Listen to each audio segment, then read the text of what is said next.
जय मसीह मेरे प्रिय विश्वासियों, मेरे वीर नवीन नाजनरी आप सबका स्वागत करता हूँ इमेट द ट्रुथ चैनल में।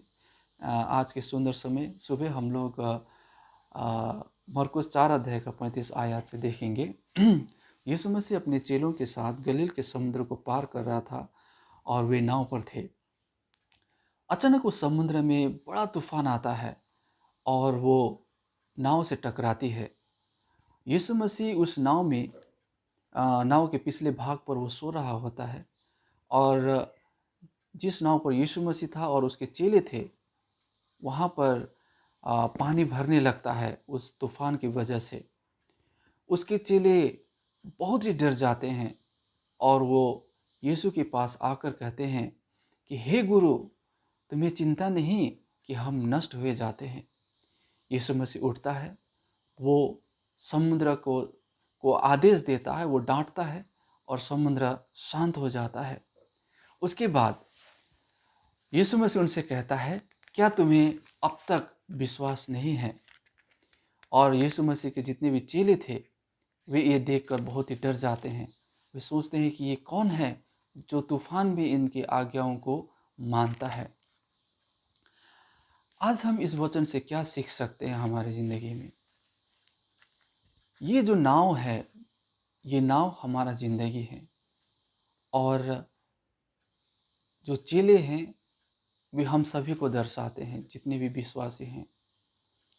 और उस ज़िंदगी पर या उस नाव पर यीशु मसीह था, उसी तरह से हमारे ज़िंदगी में भी यीशु मसीह है। जब हम यीशु मसीह को ग्रहण करते हैं, उसे हम अपने अपने उद्धारकर्ता और प्रभु के रूप में स्वीकार करते हैं, तो उसी वक्त वो हमारे ज़िंदगी में आता है और हमारे जीवन में वो वास करता है। और इसका मतलब ये नहीं कि हमारे ज़िंदगी में कोई तकलीफ़ नहीं होंगी। जिस तरह से उस नाव पर यीशु मसीह था, फिर भी उस नाव से आंधियाँ टकराई, उस नाव पर पानी भरना शुरू हो गया, लेकिन जब यीशु मसीह ने उस आंधी को डांटा, तो वो आंधी शांत हो गया। वैसे ही प्रिय विश्वासियों, हम जब मसीह को अपने उद्धारकर्ता के रूप में ग्रहण करते हैं, तो बहुत बार हमारी ज़िंदगी में परेशानियाँ आती हैं, दुख और तकलीफ़ होती हैं, लेकिन हमें डरना नहीं चाहिए। हमें प्रभु पर भरोसा और विश्वास रखना चाहिए। और भले ही हमारे जीवन में आंधियाँ आएँ और वो हमारे जीवन से टकराएँ, दुख और तकलीफ़ की आंधियाँ हो, परेशानियों की आंधियाँ हो, लेकिन यीशु उसे शांत करेगा। वो हमारे साथ में हमेशा है। बहुत बार ऐसा होता है कि जब तकलीफ़ होती है तो हम डर जाते हैं, हमारा विश्वास टूट जाता है।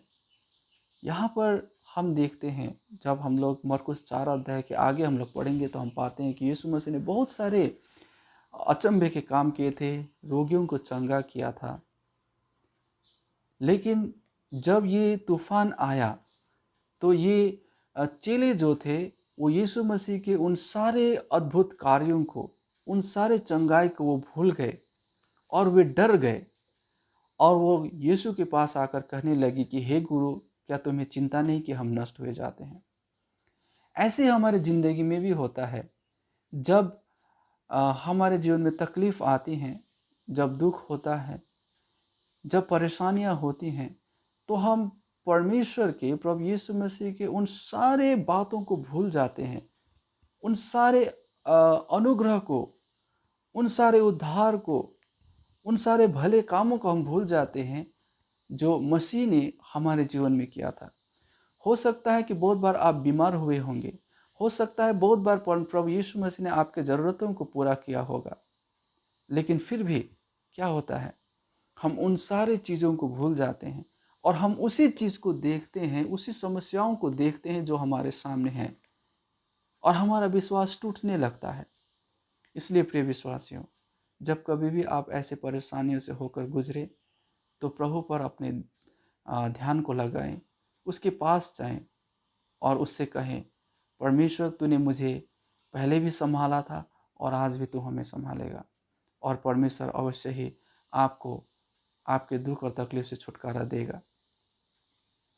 और जिस तरह से रोमी 8 का 28 कहता है, सब बातें मिलकर हमारे भलाई को ही उत्पन्न करती हैं।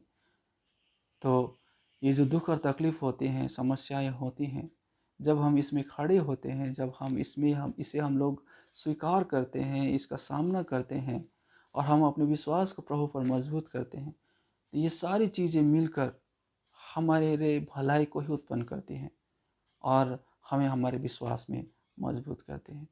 परमेश्वर आप सबको आशीष करे और इस वचन के द्वारा आपके आत्मिक जीवन में बढ़ोतरी हो, उन्नति हो, हम ये विश्वास करते हैं।